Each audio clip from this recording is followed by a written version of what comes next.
Hello నా మీ పేరు? ఈశ్వర్. ఎన్నికలు వస్తున్నాయి కదా ఈసారి, ఏ పార్టీ అధికారంలోకి వస్తుందన్న? 60% వైసీపీ రావచ్చు, 40% టీడీపీ జనసేన. వైసీపీ రావచ్చని ఎందుకు అంత ధీమాగా చెప్తున్నారు?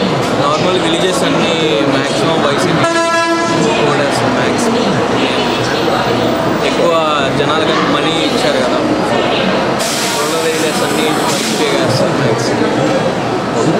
ఇప్పుడు సంక్షేమ పథకాలు ఏవైతే పెట్టినారో జగన్ గారు అవన్నీ అందుతున్నాయన? పర్లా మ్యాక్స్ అందరికి వస్తుంది. అందరికి వస్తున్నాయి.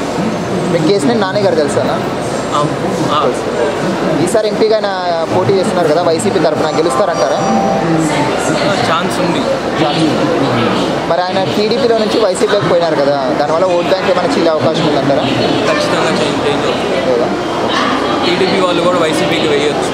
ఓకే, టీడీపీ వాళ్ళు కానీ వైసీపీ అంటే వ్యక్తిని చూసేస్తారా, మామూలు పార్టీని చూసేస్తారా? వ్యక్తిని చూసే ఓటేస్తారు.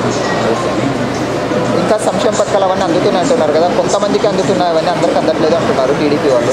మ్యాక్సిమం అందరికి వస్తున్నాయి కదమ్మా, అన్ని బ్యాంక్ అకౌంట్స్లోనే పడుతున్నాయి. వచ్చినాయి అన్నీ ఉన్నాయి కదా, 60 అబౌవ్ వాళ్ళకి వచ్చాయన్నీ వాలంటీర్స్ వచ్చి ఇస్తున్నారు కదా, హ్యాండ్కి ఇస్తున్నారు.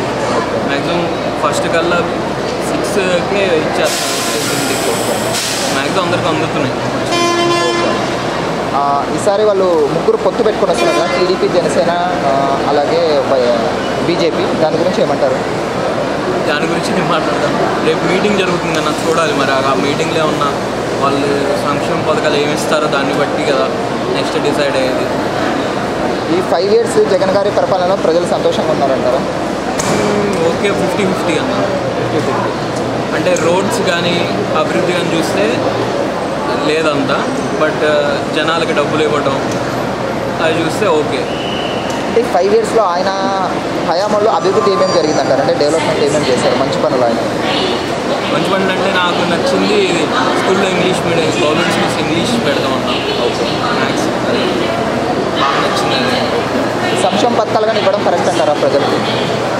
సోమరిపోతులు చేస్తారు. ఫస్ట్ ఆఫ్ ఆల్ పని చేయకుండా డబ్బులు ఇచ్చి కూర్చోబెడుతున్నారు.